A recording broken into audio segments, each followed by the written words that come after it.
The first thing he felt was the cold, hard surface of a bathtub beneath him. His eyes opened slowly, and the dim light of a hotel bathroom came into focus. There was dried blood on his forehead, and beside him on the floor lay a strange syringe-like device, cracked and empty. He pulled himself upright and staggered toward the mirror. The face staring back at him was completely foreign. No name, no past. No sense of who he was or how he had ended up here. He was a blank slate. He found a set of clothes left out nearby, changed, and stepped into the hotel room. A wardrobe stood against the wall. Inside it was a suitcase bearing the initials KH. He opened it and found a few garments and a single postcard. The image on it showed a sun-drenched coastal destination called Shell Beach. The moment his eyes landed on it, something stirred deep inside him, a flash. A child running barefoot along the shore. It felt like a real memory, perhaps the only one he had. Before he could hold on to it, the phone on the bedside table rang. He picked it up. The voice on the other end was measured, almost clinical. The man identified himself as a doctor and said he already knew what was happening. He told the confused man that an experiment had gone wrong and that his memories had been deliberately wiped. He warned him that certain dangerous individuals were now hunting him and urged him to leave the room immediately.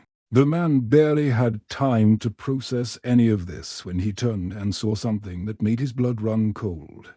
Lying on the floor beside the bed was the body of a woman.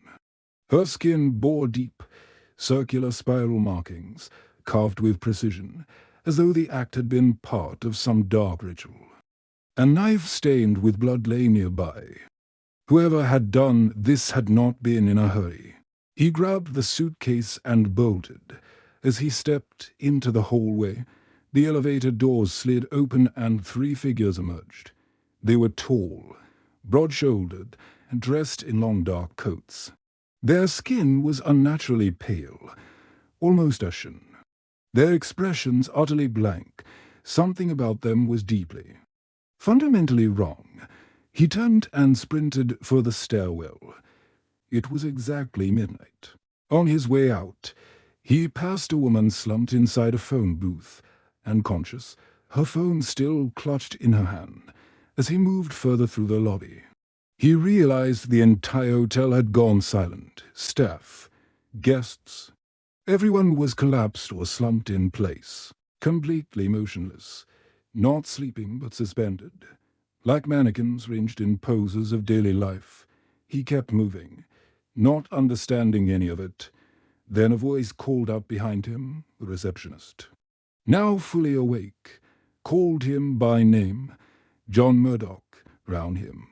Every single person in the lobby had simultaneously come back to life. As if a switch had been flipped, the woman from the phone booth walked past without so much as a glance. The receptionist told John that he had left his wallet at a diner called the Automat, and that he still owed 3 weeks of hotel bills. 3 weeks. John had no memory of a single hour of it. He threw the suitcase into a canal and disappeared into the city streets. Back at the hotel, the 3 pale figures cornered the receptionist and demanded to know where John had gone.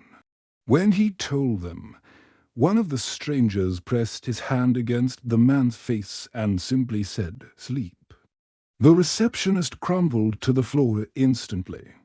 Across the city, a woman named Anna was finishing a performance at a jazz club. She was, according to the records, John Murdoch's wife. After the show, a colleague handed her a card left by a man who claimed to be John's doctor. She followed the address and found herself at the office of a psychiatrist named Dr. Schreiber. The doctor informed her that John had been his patient and that he had been suffering from a severe mental breakdown. When Anna revealed that John had discovered an affair she had been having 3 weeks prior and had walked out of their home in rage, the doctor used this against her, framing John's unstable state entirely around the betrayal. He warned her that John was in a dangerous condition and instructed her to contact him immediately if she received any information about his whereabouts. Anna left shaken and confused. At the hotel, a police investigation was now underway. Inspector Bumstead arrived to find a murdered woman in John's room. Her body displayed the same spiral markings he had been tracking for weeks. 5 victims, all women, all killed the same way. Bumstead had been building a case round a serial killer, and every piece of evidence now pointed directly at John Murdoch. That conclusion hardened further when his forensics team handed him the fingerprint report lifted from the scene. Bumstead stared at the print on the paper. It was a perfect, unbroken spiral. Human fingerprints simply do not form that way. They never do. Something about the case had just crossed a line that science could not easily explain. Out in the city, John sat alone on a curb staring at his own hands. Every single fingerprint on every finger was a flawless spiral. The thought that followed was unavoidable. Had he killed that woman? Was he the monster the evidence said he was? He pushed the thought aside and looked up. Across the street was the diner the receptionist had mentioned, the automat. He walked in and recovered his wallet. Inside it were 2 things, a photograph of Anna and a handwritten home address. He started walking. On the way, he passed an enormous billboard advertising Shell Beach, the same image from the postcard in his suitcase. He approached it, drawn by something he could not name. As he reached into his coat pocket, his fingers found something he had not put there. Newspaper clippings, 5 articles, each one reporting a separate murder. 5 women, 5 spiral-marked bodies. His hands trembled as he read them, every clue, every piece of evidence. Every fragment of circumstantial proof was pointing at him like a loaded gun. He barely had a moment to breathe before the pale figures in black arrived. One stepped forward, raised his hand toward John's face, and said, "Sleep now." Nothing happened. The stranger repeated the command. Still nothing. John had not gone still the way every other person did when the strangers used that power. The strangers exchanged glances and immediately switched to violence. Then something happened that John himself could not explain. The force erupted from somewhere inside his mind.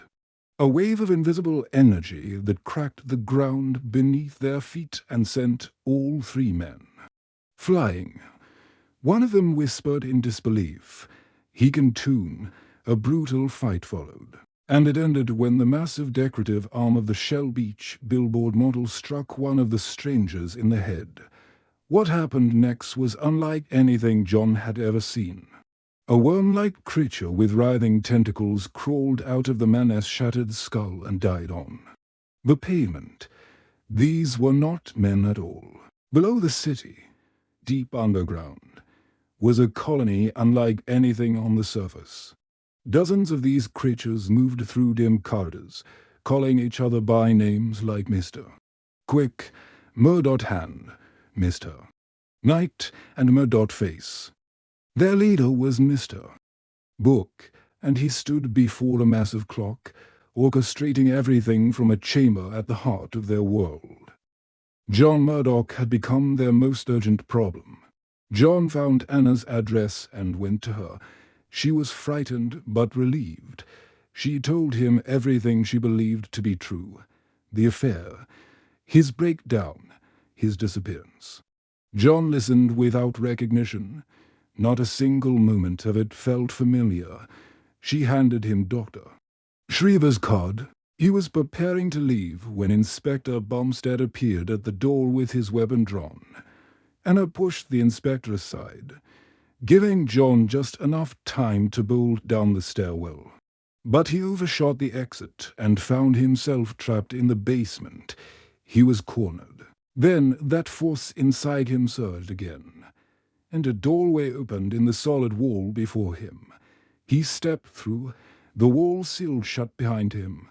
leaving Bumstead alone in the basement. Pressing his hand against concrete that had no seam, John flagged down a taxi. On the dashboard was another postcard of Shell Beach.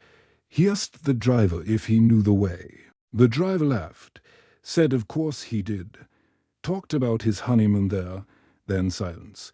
He could not remember a single direction, not one. At Dr. Schreiber's office, John chose not to knock. He followed the doctor through the city until Schreiber arrived at a public swimming pool unset. Alone, when the other visitors had gone, a stranger in a dark coat appeared. He spoke to the doctor with cold precision. The injection device found in John's hotel room had confirmed that the memory procedure had failed. John had woken up before the new memories could be implanted. The stranger demanded to know why Schreiber had not reported this immediately. The doctor apologized and claimed that John had attacked him and fled before the process was complete. The stranger's composure cracked for just a moment. He said that John Murdoch was not an ordinary subject. He could tune. The doctor was stunned. He had believed that ability belonged exclusively to the strangers. The stranger issued a final warning. Find John, complete the procedure, and report back after that night's tuning. No further failures would be tolerated. John followed the doctor to an isolated section of the city where Schreiber pressed his hand. Against a wall and a hidden door appeared. He stepped inside and it vanished. John watched the blank wall for a long moment. Inside the colony, the strangers were running what appeared to be a production operation. Workers assembled fabricated objects, photo albums with staged images, worn personal diaries filled with invented entries, identity cards, wallets stuffed with the props of a borrowed life in a laboratory nearby. Dr. Schreiber was filling syringes. Each vial contained memories stored like living fluid, sealed and labeled. The memory of a devoted lover, the memory of a hardship survived, the fragment of a childhood loss, the echo of a family catastrophe. His task was to blend them into complete identities and load them into injections ready to be pressed into human foreheads like installing software.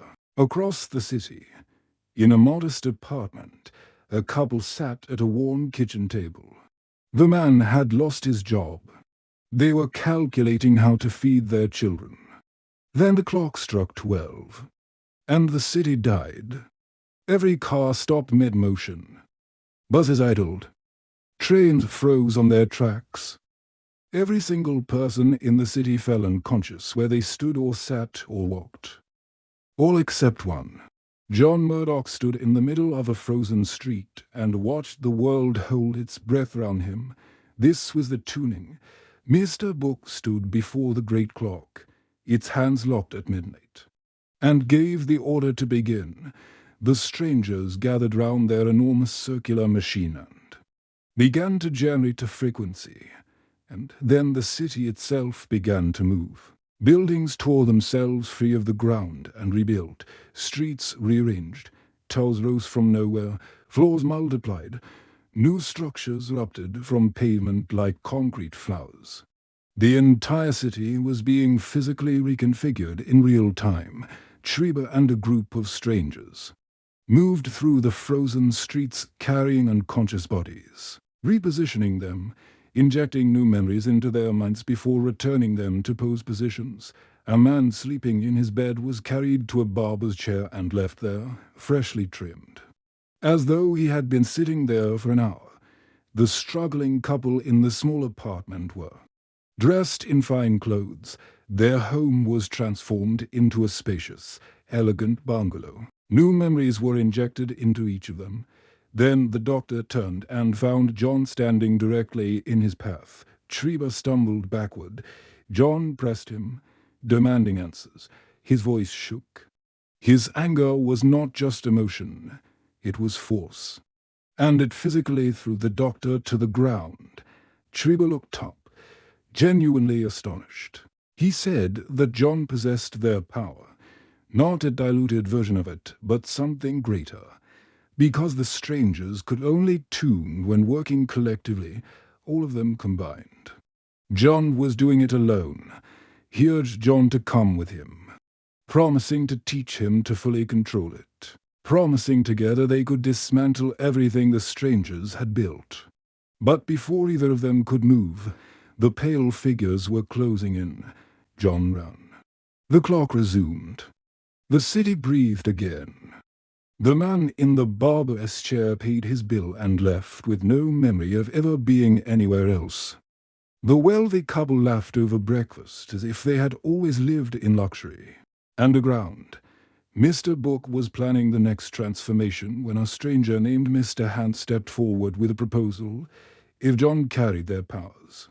They still had one advantage, the memory that had been prepared for John but never implanted. If Mr. Hand allowed the doctor to inject that memory into his own brain, his consciousness would link directly to John's. He would see every place John had been, every street, every face. He would find him through his own memories. The doctor performed the procedure, and in Mr. Hand's mind, a vision flashed. A memory of John Murdoch standing over a dead woman, blade in hand, spiral wounds on her skin. The connection was made. Meanwhile, John had found the postcard in his coat and read it properly for the first time. It was addressed to Johnny, written in a familiar tone, referencing a childhood, a mother, and a beach. It was signed by someone named Carl. On the front of the postcard, near the image of Shell Beach, was printed K. Harris and Company Fisheries. Carl Harris. The same initials as the suitcase. John searched a telephone directory, found an address on Avenue C, and started walking. Imagine waking up one day and realizing your entire life is a lie.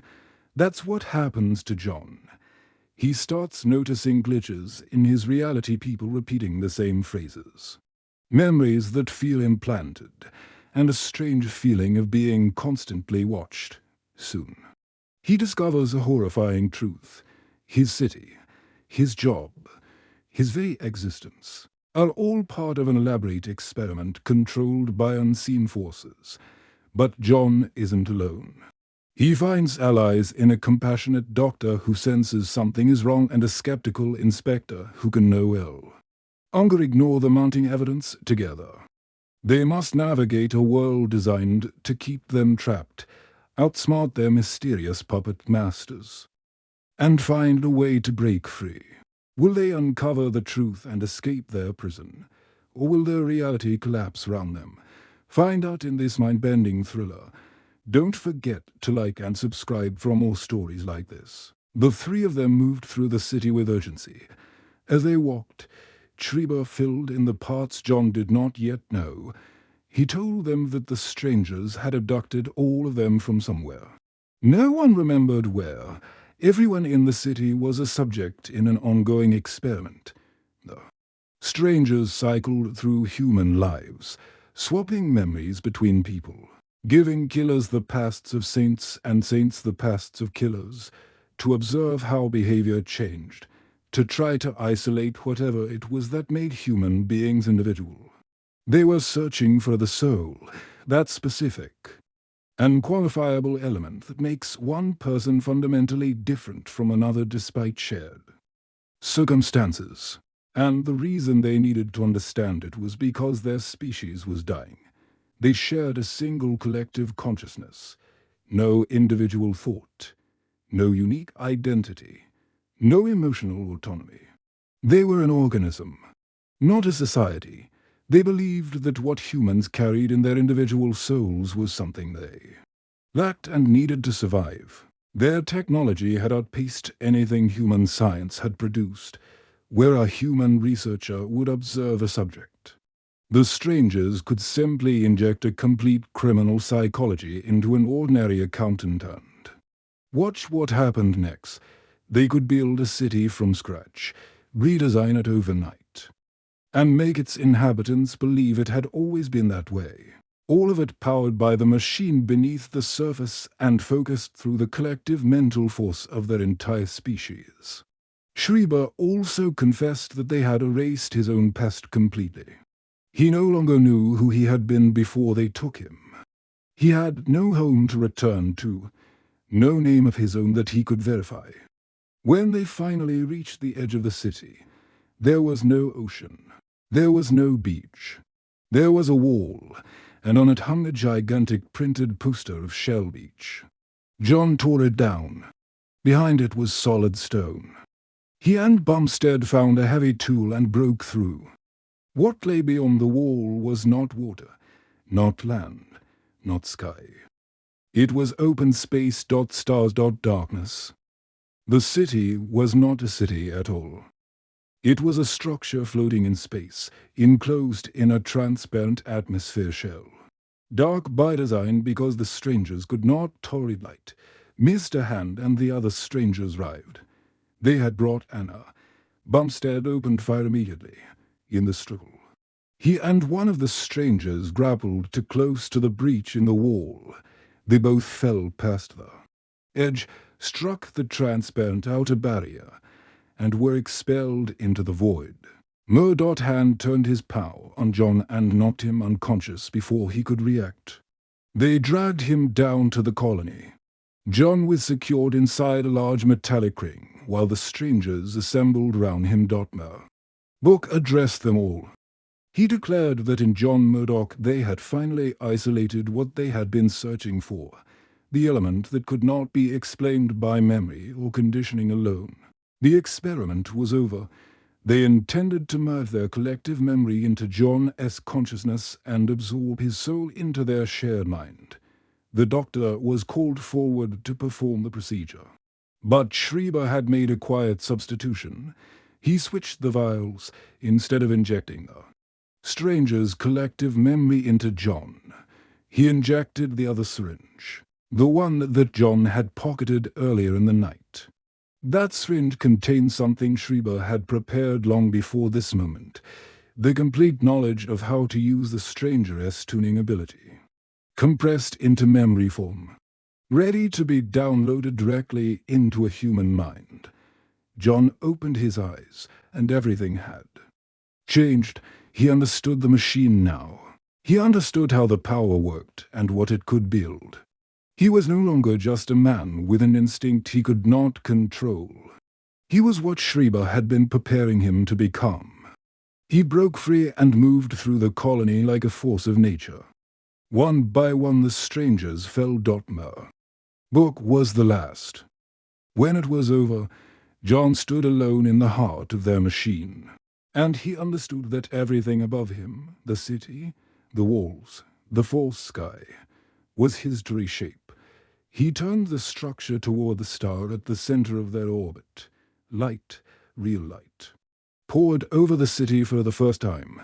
He reached into the machine with his mind and pulled the ocean into existence round the city's edge, vast and blue and endless, exactly the way Shell Beach had looked in that one small postcard.